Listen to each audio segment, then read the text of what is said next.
Thank you, John, for coming on and taking the time today. It's really great to get to talk to you. You are a senior television anchor at Bloomberg News, also co-host of Bloomberg Markets in the Open, and you're also a correspondent and anchor at CTV National News, which, for those who don't know, is the number one news organization in Canada. And you're also prolific on social media. That's how I discovered you on Twitter. You've got a few 100,000 followers there, and several 100,000 likes on TikTok as well, where you do some funny stuff, some interesting stuff with the markets, and tends to be tweets and TikToks around sort of investing and business and technology and things like this. So really enjoyed your content over the years, and I'm very excited to be on the podcast with you today. I think the best place to get started would be for those who don't know you. If you could start by just sort of telling your story from as early as you're willing to start to where you are today and some of the decisions you made along the way. Well, thanks for having me, Jake. I'm a big fan of the pod, and I'm joining you from Toronto in Canada, where I grew up. I'm a Toronto kid, and I always had an interest in media. Watched a lot of TV growing up. Thought that would be a cool career.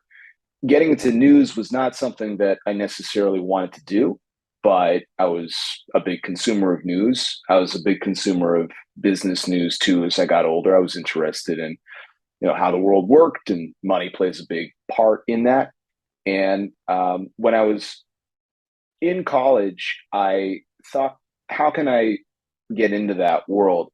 I had initially thought I'd become a film producer. Maybe saw myself wearing like a long robe, maybe have a pipe, one of these Hollywood producer types. Actually, here in Canada, especially in cities like Toronto and Vancouver over the years, and definitely in the time that I was growing up, you saw a lot more film and TV production. And I liked the business side of that. And I thought that would be a cool career. So I started working a little bit in that in the summertime while I was doing, at least in college, I was doing a degree in economics. And through that process, I realized how slow it is to make movies.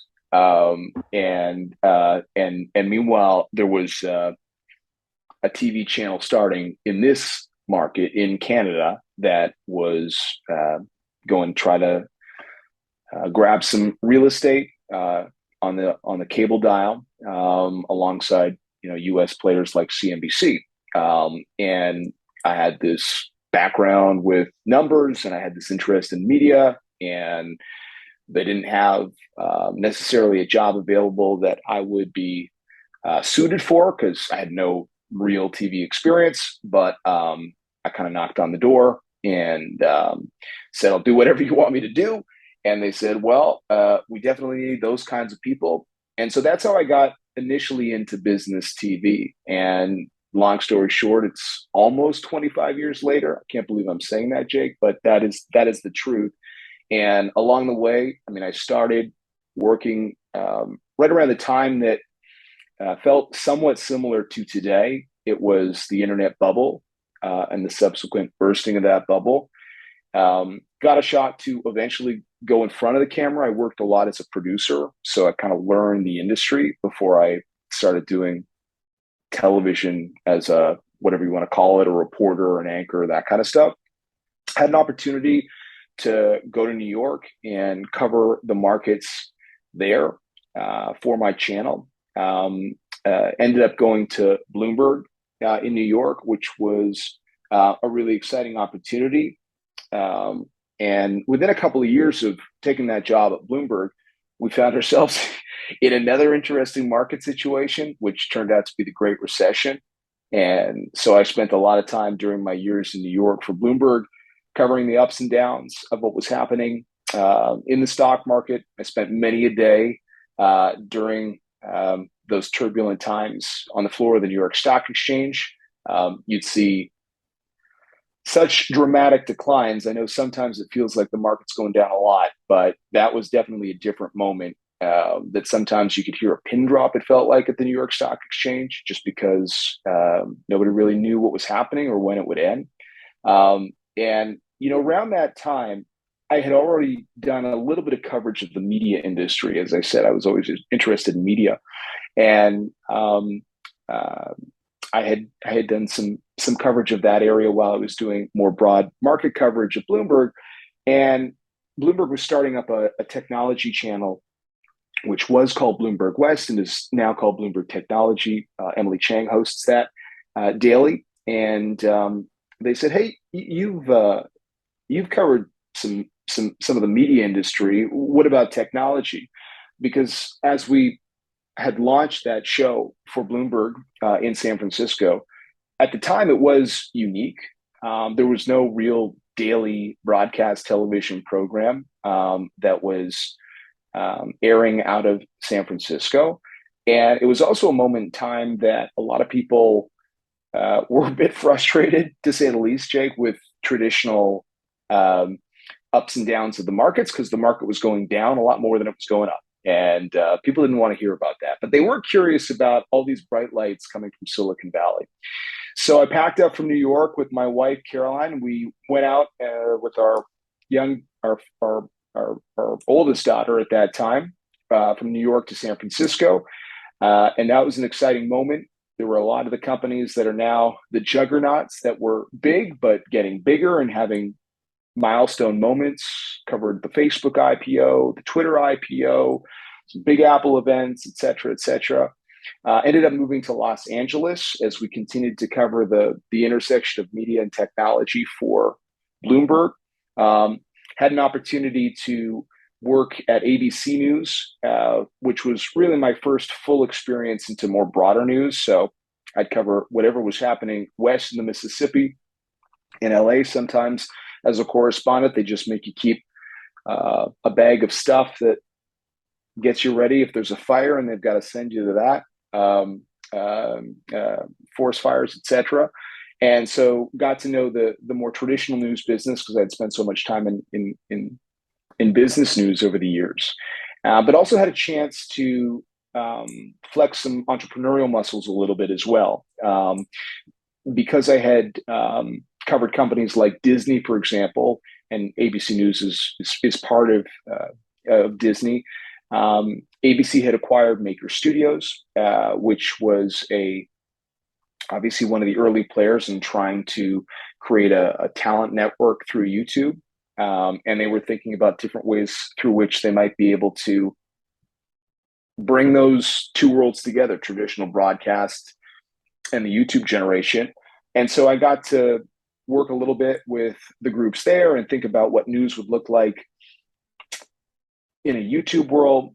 Around that same time, live streaming was starting to take off, and there were apps like Meerkat that were creating some curiosity. And then Periscope had launched under Twitter, and I decided I would jump on that.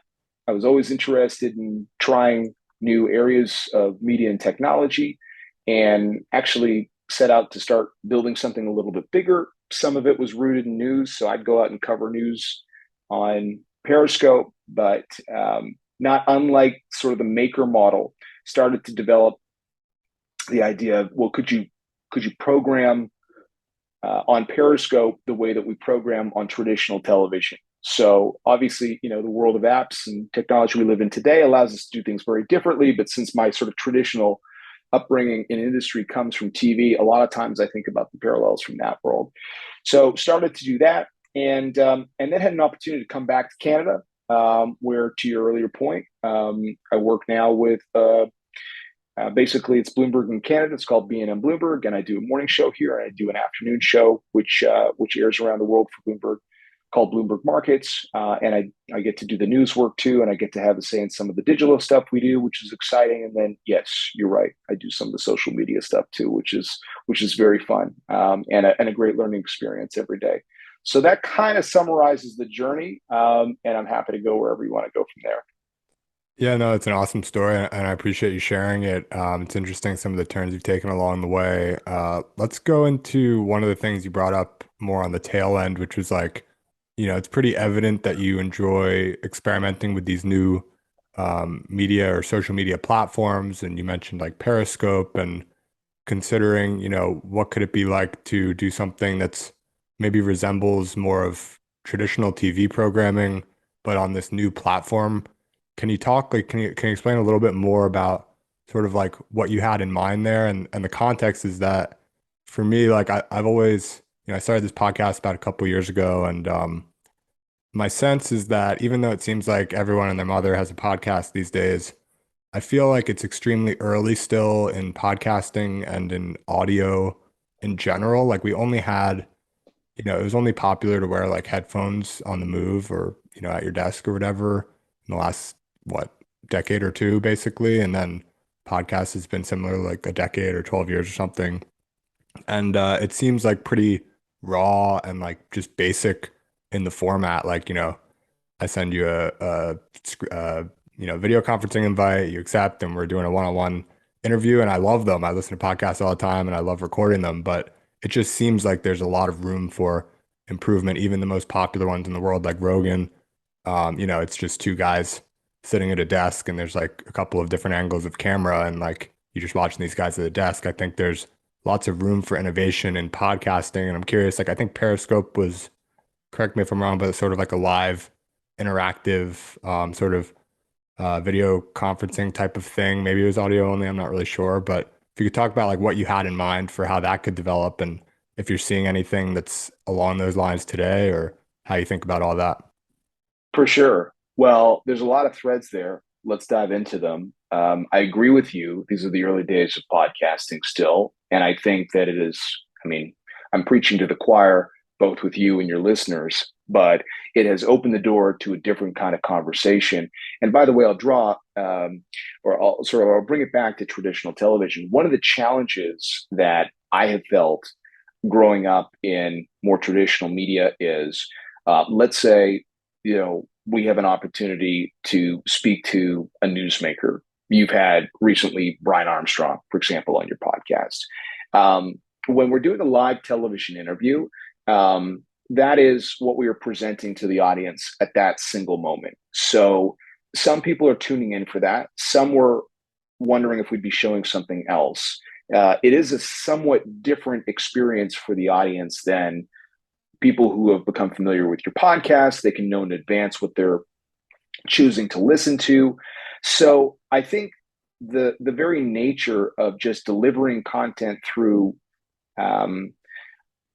one lane, which is what television ultimately does, means that there's only so much you can get to. And it gets even more complicated when we're talking about, let's say, public companies, right? Because there's a lot of motivating factors on what we're going to ask this person in whatever time we might have, 5 or 7 minutes. So it's a very different experience for someone who is tuning in and watching a traditional business media interview with Brian Armstrong versus what you were able to get into him with him in your recent podcast. And it then opens up the door to a question of, well, what is it that people actually want in interviews? And so I think that's why podcasts have really helped us explore that in a bigger way. And I would agree with you that there's a lot further we can go. And since I cover a lot of these companies too, I mean, take Spotify as a platform, which is very interested in continuing to see video growth. So video and podcasting, where that goes, what it looks like, what it feels like, we will see. You asked about Periscope. I mean, Periscope ultimately was a live streaming app, and I think along with the what started as the Meerkat app, these were a couple of the first successful live streaming apps because the technology had gotten far enough along that you could actually have a rewarding experience. I like to say, and I think a lot of people obviously got hooked on podcasts during the pandemic, but I think it also helped that you had products like, let's say, AirPods, right? Just to your point about not being tethered to the desk, that in many ways has allowed podcasts to grow and grow and grow. Well, same thing is true with going live on your phone. You need a phone that is powerful enough to do that. So those were some of the early players in that market. I think the challenge for Periscope was not unlike the challenge that its parent company Twitter had with something like Vine, which is all of a sudden, if you're in a whole bunch of different areas, do you lose focus? especially when you've got other players that are going to, jump into that world too. And so now it feels like live streaming becomes an add-on feature, and we know that exists within the world of Instagram and TikTok, but really got started there.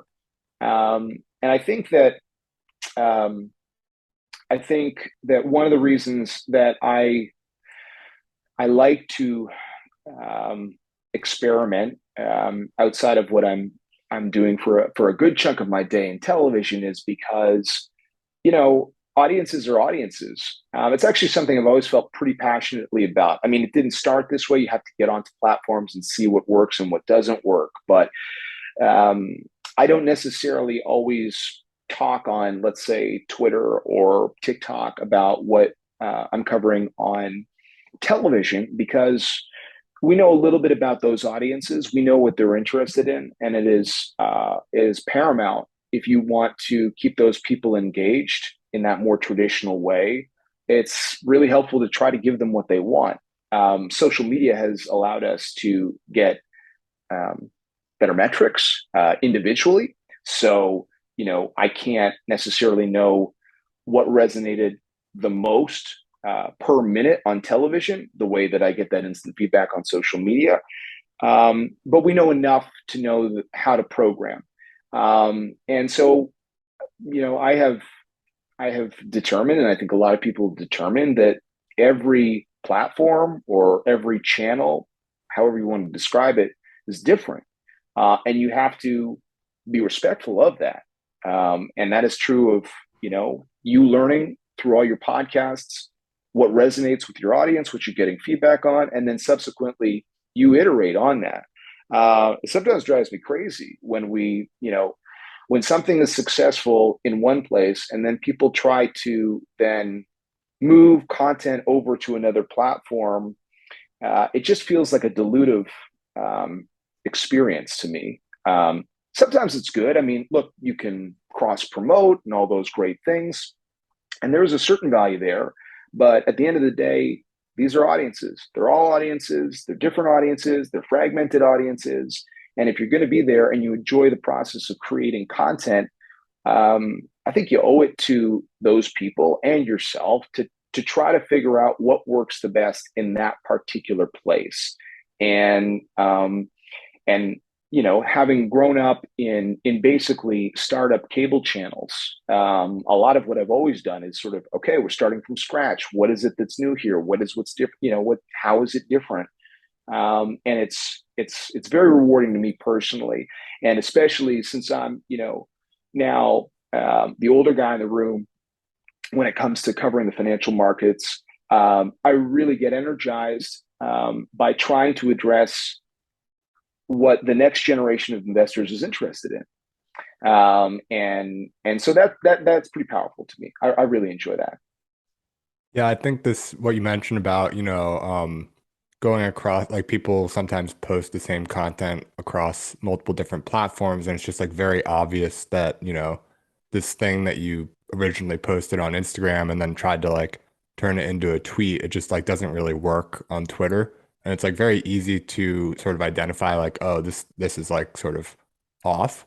But it's a little bit harder for me at least to sort of understand intuitively what makes a platform what it is and what the ideal, content basically is for that platform and how to sort of adjust yourself and the way that you naturally produce content or communicate with people to sort of the specificities of the given platform. And I think you've just been like tremendous at this, from TV and then, to Twitter, where, it's very different from what you do on TV. First of all, it's, text rather than verbal. And you've got this like very distinctive, I would say like brand maybe isn't the right word, but like I know when I see one of your tweets, like it's very distinctive from other tweets that I see, and maybe I'll see one once in a while that sort of reminds me of one of yours, but I'm like, that's John's type of tweet. And then on like,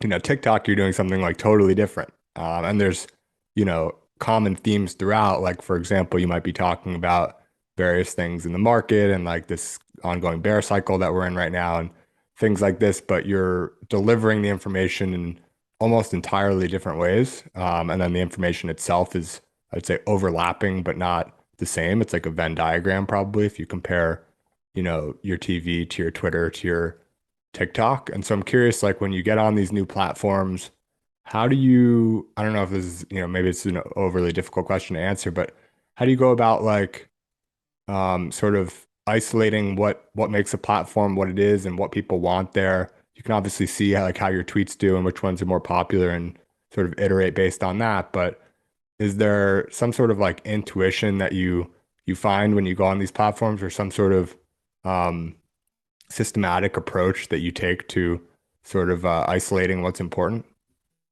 It's a great question. I think that a lot of what I'm doing is still rooted in some of my learnings from the traditional TV world, where most of the time, let's say, it's an average day and you think about people tuning in to TV because they want to know what's going on.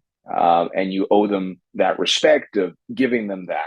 But then there's always a little bit of wiggle room to do something else.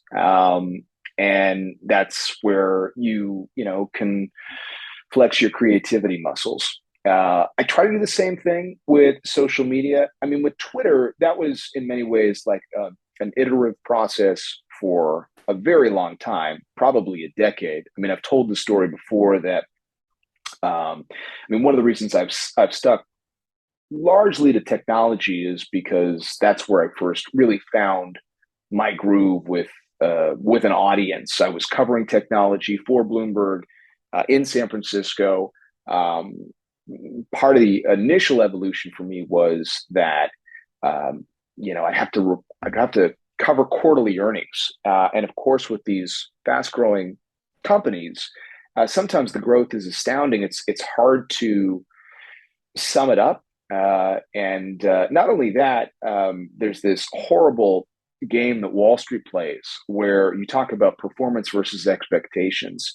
And I know why it exists, but a lot of times you lose the plot in talking about, companies like Google's parent Alphabet or Facebook's parent Meta or Twitter or Amazon reporting such and such a number, but the street was expecting that. And it kind of loses the fact that in many cases, we're talking about businesses that really not that long ago were started by some young, ambitious people and have now grown into these juggernauts year over year, growing their financials. And so how do you show that? And so I started experimenting with data to do that, just the showing the raw numbers. And that was something that really resonated with people. And then it gave me energy to continue. And then as the platform itself, we talked briefly there about how podcasting is going to continue to evolve and that we'll undoubtedly see more and more add-ons to the podcast experience and video. Obviously, these platforms are constantly looking for ways to engage. Everybody right now is talking about, what Elon Musk will do with Twitter. And a lot of roads point to, well, at least more ways to keep people engaged on the platform. And as Twitter got older and found a way to allow you to incorporate more pictures, more video, it was changing. And so you kind of had to change with it.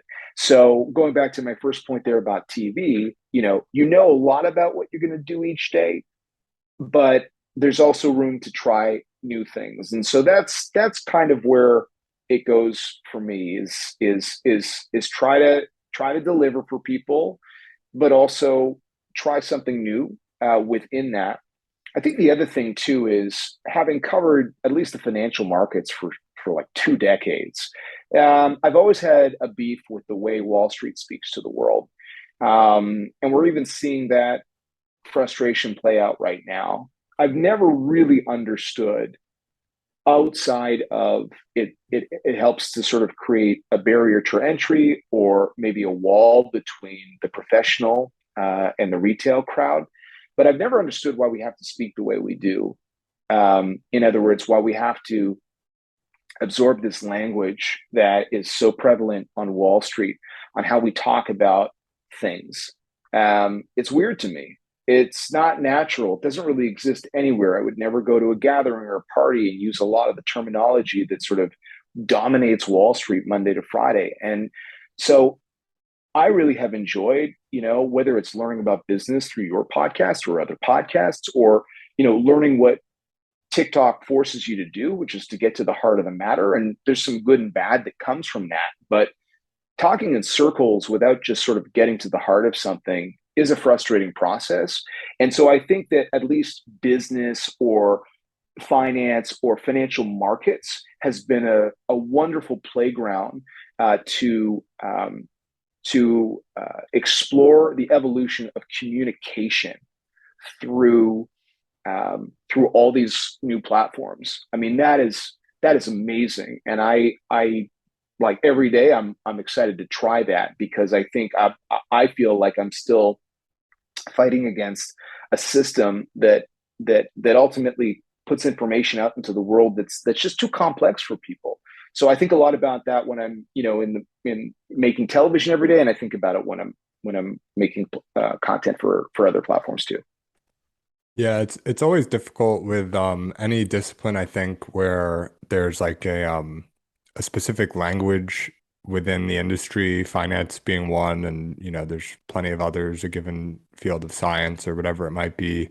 And it's of course, natural that in some cases you sort of need a word to describe a concept that might be somewhat unique to the discipline, but it makes it just a lot more harder to grasp, like in finance, for example, like depreciation or something, right? Like it's not really a word that people use day to day, but it's useful for accounting, and it's like a fairly simple concept, like something becomes less valuable over time. But all this shorthand and acronyms and everything like that, like EBITDA, people eyes gloss over or whatever, and no one knows what you're talking about anymore. So I agree with you, like these finance in particular, which is extremely important and fundamental for, this is like, we're not talking about something that is just one particular path that you can go down for your career or something, like, which of course you can in finance, but it's something, everyone needs to have some responsibility for their finances and whatnot, and to abstract a lot of it through this, language that not everyone can really understand fully is, the more you can break that down in simple terms, I think is the better it is. And um, so, I mean, one of the things that I think about your Twitter feed, for example, and the thing, I think of like statistics and numbers and facts, like you said, and I think of like raw, just direct like data, raw from the sources, like old videos of tech founders or investors or things like this. There's not a lot of like color, and I'm sure, this is different from I'm sure what you sort of do and in some ways, have to do on TV and the like, but um on Twitter, like you're very fact based, and it's numbers, and it's um the sources themselves and things like this, and you're not putting a lot of opinion on it. And I think it's really refreshing, and maybe this is why a lot of people enjoy it. It's part of why I enjoy it, certainly, is because you're not really taking a stance. You're just saying, here are the numbers, or here's Jeff Bezos talking about something in 1999 or something like that, and take it for what it is. And it's just like a very interesting piece of information to consume, at least in my view. And it's refreshing, I think, because a lot of the media these days that sort of professes itself as factual and purely informational and the truth and whatnot is in fact, very opinionated. And it's frustrating for me when I see that, because it's like, well, this is an opinion just as a fact. I'm curious if you have thoughts from, within the industry. You're both on the traditional media side and of course active on the digital media side, social media. Um, how have you seen the industry? I mean, this is a larger question, I guess, but have you seen these industries interact over the last 25 years? You've been involved with traditional media and more recently over the last decade or so, social media. And if you could speak sort of specifically to that point on, dressing opinions as facts and things like this, Do you have any sort of frustrations from inside traditional media about this type of thing? Well, a lot of how I approach this comes from that traditional world. And by the way, I think for both of us, EBITDA and depreciation are fertile ground. We let's rip that one open one of these days, Jake. But um, uh, I still see my job every day as one where I'm gonna sit in the middle, and I am gonna try to give people the information and let them reach a conclusion about that. Um, I think that without going too deeply into the evolution of cable news, I think it is very clear at this point that there was a strong temptation for various outlets to um, pick more of a lane, and whether that was um, financially motivated, whether it was motivated just in terms of growing audience, whether it was a way to stand out or build a new brand, whatever started that, we've got it now. And obviously, it is intertwined with social media as well, right? So, I mean, are there certain people who like to engage with loud content from this side or that side? Absolutely. Are there people that focus on producing content that is very loud on this side or that side with the full intent of sparking a reaction or playing to their side, quote unquote, or the other side or whatever it may be? Yeah, that is the temptation. It's the same temptation, I think, in traditional television as it is for social media. And it's complicated because once you're there, it's pretty established. Now, I've traditionally worked in this world. Let's sort of use business news as an example of that. There's been an interesting evolution there in the sense that in the past you would have had almost exclusively people reporting on the financial news. Now I'm going back a long time, 2 decades here, and then you would increasingly introduce um, you know, guests that maybe had a little bit more opinion. And then maybe those guests resonated so much with audiences that they would get their own show. And all of a sudden, you've got a show where people are talking about things they like or dislike. And then all of a sudden, you're kind of into new waters because I think that for the audience, while management of these entities might be able to differentiate between, well, this person's a reporter and this person's a commentator. I don't know that audiences really make that distinction. The ones that are really engaged probably do, but I, I've never really made any assumptions. So it starts to get a little bit confusing. Like, what are you? But just to go back to what you were saying, I found, I mean, what started for me as numbers and data, um, tweets, I guess. I found it was a good way to tell a story on a relatively restricted platform, just in terms of how much you can put out without having to feel as if I'm,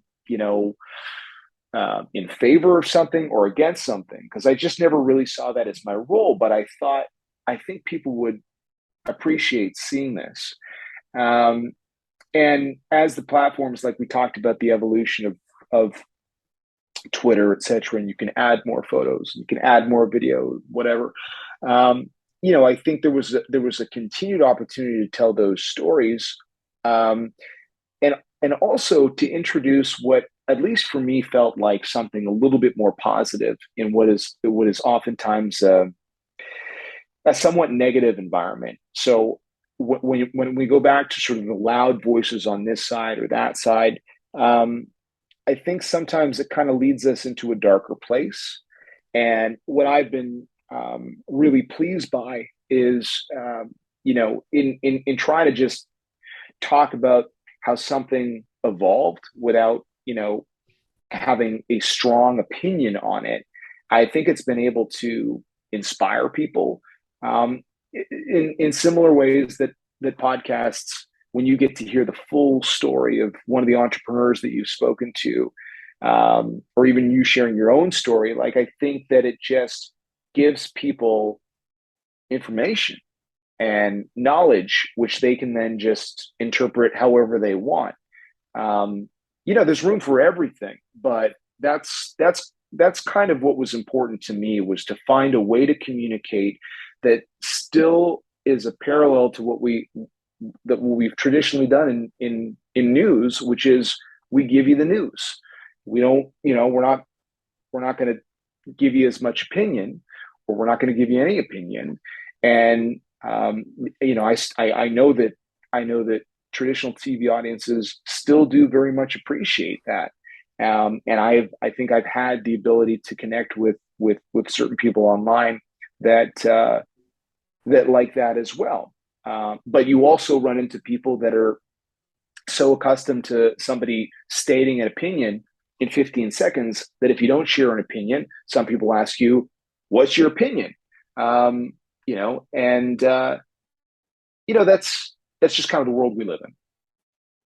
Yeah, no, I'm glad you brought that up because I think, I mentioned the fact that your feed and everything is feels much more fact-based than and of course you've got all these people now with like fact checking and things like this. And I'm not talking about anything like that. It's just, it's numbers, it's videos. Like I said, these are things that they just are what they are. It's not like you don't need a fact checker, like you check the numbers and the quarterly earnings or whatever, and they just are what they are. And so, that's super refreshing. But the other thing you brought up, which I think about as well, is that there's just like this, it seems to me, an inherent optimism about a lot of the stuff that you focus on. You post, for example, a lot about, um, some of the great companies that we have in the world today and some of the great founders that we've had over the last, couple of decades, whether it's Apple and Steve Jobs or Amazon and Bezos or Google or Tesla or any of Elon's companies. And you sort of depict like a lot of what you do, which I think is also really interesting, is you go on your Twitter feed and everything's sort of current and like quarter of the people are talking about like the same thing that happened today or yesterday. And a lot of what you put out is timeless in a sense, or at least time spanning. It's like, here's the bear market that we're in today, and here's how, the hiking of interest rates over the last few months has compared to previous cycles of hiking interest rates in, 2000 and whatever and 1990 whatever. And there's like a historical overlay, I think, on a lot of what you do. And so anyway, one of the things that I like a lot as well is like you go sort of early on into sort of the journey of some of these founders that have built these amazing companies before they were great, and it starts to just sort of feel like sort of a hero like journey and like a hero's epic.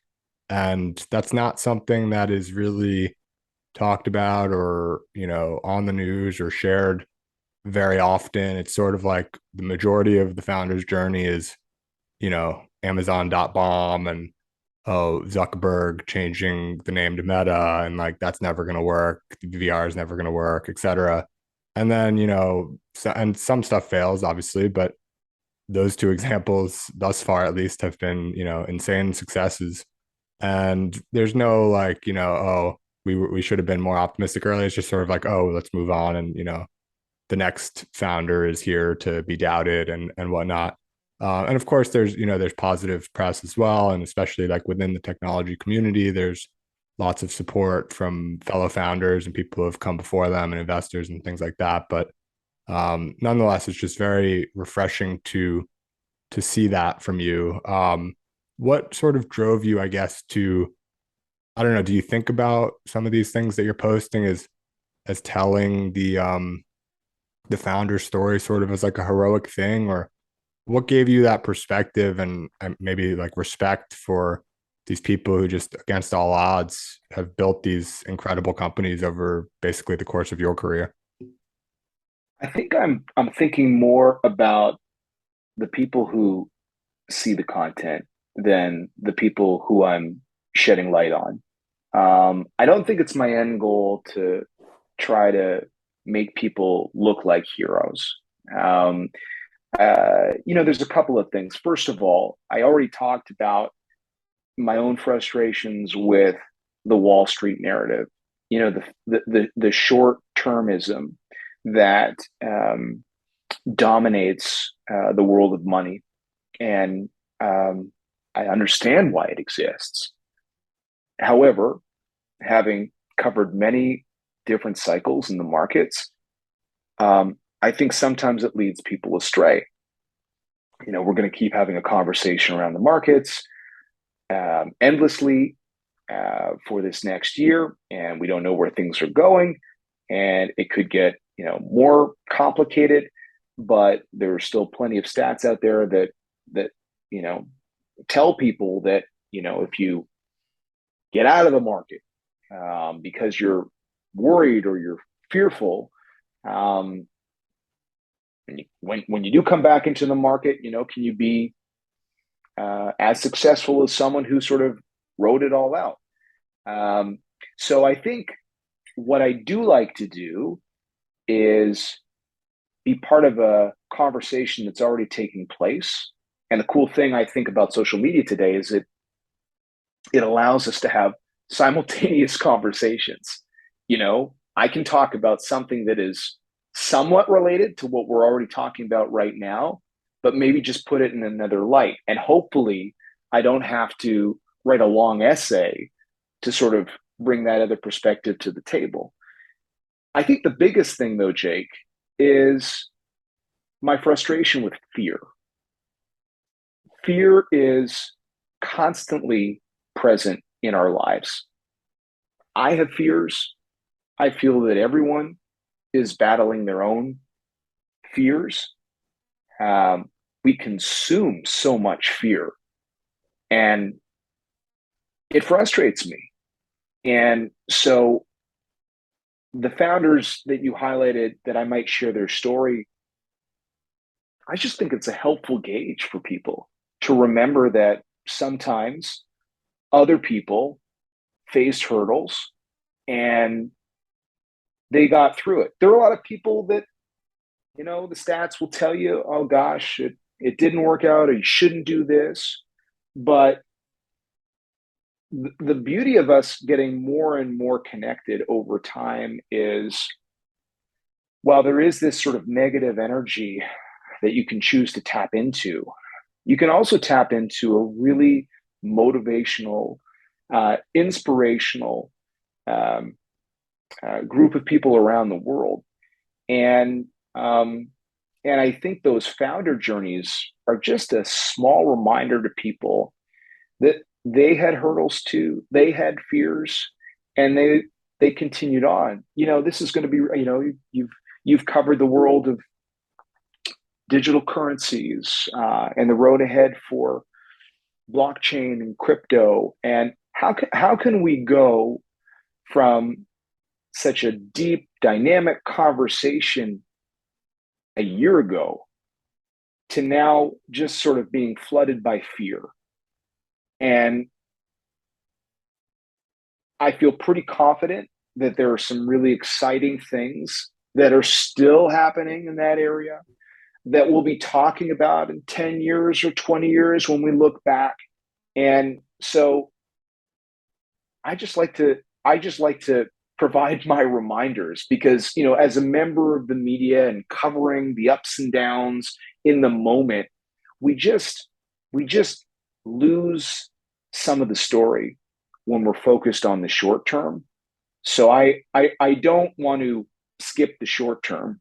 I spend a lot of time focusing on the short term, but I also think that other context is needed because otherwise, what would we do with our lives? I mean, we just sit around and not dream and not try new things. And, I wouldn't jump on social media platforms that people would say, why are you going out and doing that? Or you wouldn't have launched your podcast, or someone listening right now who's been working on something wouldn't keep pushing ahead. I mean, that's what we do. We push ahead. And, I'm in the communication game. And I think as we evolve, one of the biggest things we can do to help our society is to just keep learning, keep iterating, pass on information, and And I'd rather be in the inspirational camp than not. Yeah, that's a really interesting answer. I did not foresee that, like, to root everything back to frustration with the prevalence of fear in the world and to try to shed more light on like inspiring stories and things like that. It makes sense in retrospect, but just a very interesting way of thinking about everything. So really enjoyed that. Part of I'll try to shamelessly transition a little bit here for a final question. Part of my job as, the host of this podcast, I think, is to try to draw answers just like that. And you never know what exactly is going to get you there. And I certainly don't really, I have some principles I keep in mind and things like this, but I don't have a formula or anything like that. I don't follow a script. There's no real hard and fast rules. But you've been doing this for a lot longer than I have on the other side of the microphone, being the interviewer yourself. And, you've talked to amazing investors and businessmen and, other people like Kobe Bryant as well. Um, what are, I guess two-part question here to close things out. If you could talk about one or two of the most memorable interviews you've done, I'd be curious to hear that just because the sheer the quantity that you've done is just basically insane to me. I've done, this is going to be episode number 100 and something, 100, I don't know, 18 maybe. And I should probably know that number, but it's a very small number compared to thousands that you've done over your career. So I'm curious, what's one or two of the more memorable ones, and then secondarily to that, are there any principles you've come across or kept in mind over the year for how to really conduct a great interview or a great conversation? Well, thanks for the opportunity to take on that two-parter. With the first part, with the interviews, I think you're right. It's hard to get, you know, this one or that one as the best. You did mention Kobe. I had a chance to interview Kobe a couple of times during my time in Los Angeles, and I sometimes share a moment that he talked about in one of our interviews when he had gone to Apple's campus for the day to spend some time with Johnny Ive. And I've always found that to be a helpful piece of content to share with people. It's not unlike, even this week, some content that I had shared. Steve Jobs talking about how he used to, pick up the phone to get started. You won't get anywhere unless you literally pick up the phone and ask someone if they would help you. And, got him a job at HP back in the day. But what I loved about that was it for me unlocked this side of Kobe that I hadn't had a big opportunity to see. Now, mind you, this is a few years back. Now we get to see, especially with celebrities or athletes or entertainers that are, very interested in business, and I think many are today. But you get to see a side of them that we used to see less when the majority of the interviews they did were tied to whatever they're doing. So a sports interview felt like a sports interview, or if they had some kind of product, shoe launch, that kind of stuff, you're locked into those questions. The same way, if someone from Hollywood is doing a film junket, you ultimately, hear a few questions about the film, and that's cool, but it doesn't really kind of unlock the person behind and that motivation. And I do think we now live in an era where you can see a lot more of that, right? Between the two of us, we could probably name dozens of people who what they're all about. Even if they've got a day job, we've learned a lot about what motivates them. But that was a really good one for me just because Kobe literally does pick up the phone. He would pick up the phone and he would cold call people. They might be famous people. He might not know them, but he would quite literally just call to pick their brain. And I thought that was amazing. It's sad that we lost him because he was gearing up for a really exciting next chapter of his life. And what a motivated person. I think I literally just did an interview today with a Canadian entrepreneur by the name of Jimmy Pattison. Jimmy runs one of the largest companies in Canada, and I've gotten to know him over the years. And he started with a single car dealership, and now has a massive empire that spans the car industry, media, forestry, you name it. But the thing about Jimmy is he's 94 years old. He celebrated his 94th birthday on October 1st. And I I always am curious about these motivational factors, and we were talking a little bit about optimism. I mean, here is a guy who's an eternal optimist. He is excited to get up and keep going every day. He is at an age where uh, he has earned the right through all the hard work and success he's had to step back, but he doesn't because it's who he is. So I love when we can unearth some of that, because I get a chance to do that sometimes. Other times we're talking about more of the specifics that are happening in the moment. So those are, I guess, a couple examples, very different. In terms of some of the rules of the road, at least with interviews, and I have to say, like, I really enjoy a lot of your interviews and your style. I mean, that's the thing about podcasting. We're flooded with podcast options now, and I think the ones that stand out, it has a lot to do with, especially ones that are based on guests. It has a lot to do with how the conversation unfolds and the kinds of questions that people ask. The biggest single lesson I would have for anyone who's continuing down this path is to learn how to listen. Now, in television, admittedly, because when I started my career, I didn't know that I was going to be in front of the cameras. I thought media was cool, and I had this job, and I got a chance to do it. So getting used to all the stuff that goes into an interview, or just being, let's say, on television, right? The lights and all that kind of stuff.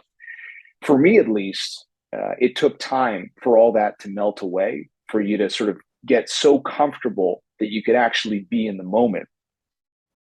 But once you're in that moment, I think you have a responsibility to listen, because you can prepare, you can have a list of questions, but like, a conversation is a conversation.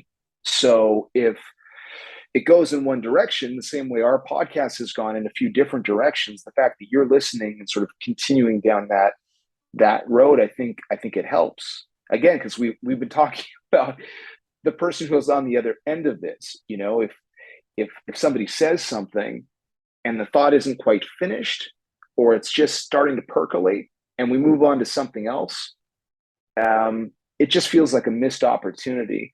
And definitely in traditional television, it does, especially there's just a lot of moving parts, especially if it's live or we're up against a commercial break. There's a lot of different variables that impact how a conversation goes. But I find learning how to listen, so long as you are listening to what someone is saying, it does wonders. It's a sign of respect.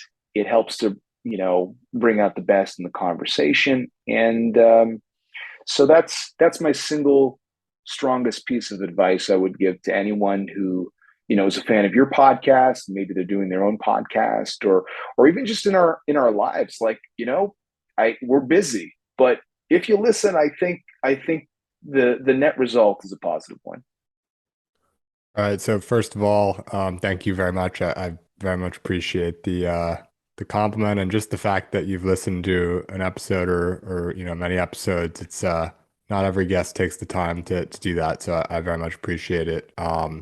And I love your advice, because it's something that I've thought about quite a lot since getting started. And to your point, which I thought was a great one, like, in the beginning, you're interviewing so and so person, you're sort of nervous and you haven't done this before, and um, it's challenging to be in the moment, like you said, and that's sort of a prerequisite for really listening, and not thinking about, oh, what's next, or where am I going to go with this, or whatever it might be.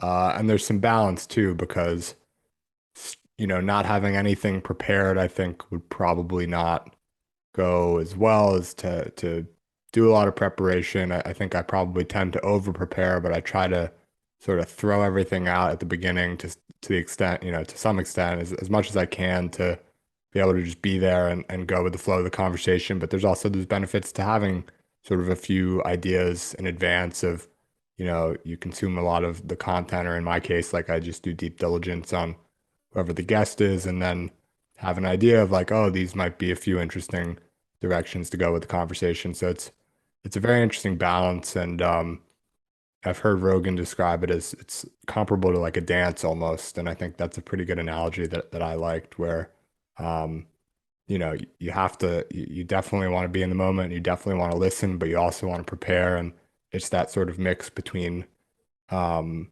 plan and spontaneity that I think can often make a great result. At least that's what I've found to date. So anyway, we'll look forward to continuing to get better and to work on all this. But real pleasure talking to you today, John, and thank you again very much for taking the time. I know we're a couple minutes past the scheduled block, but again, very much appreciated, and great talking with you. Thank you for coming on. Where can people go and follow up with you? Where do you want to send them, to the Twitter or wherever? Yeah, you can find me on Twitter and TikTok, John Erlichman on Bloomberg, Bloomberg Markets, 1:30 Eastern Time, Monday to Friday. And I agree, Jake. It's been a great dance. I've enjoyed it myself. Thanks so much for having me. I appreciate it.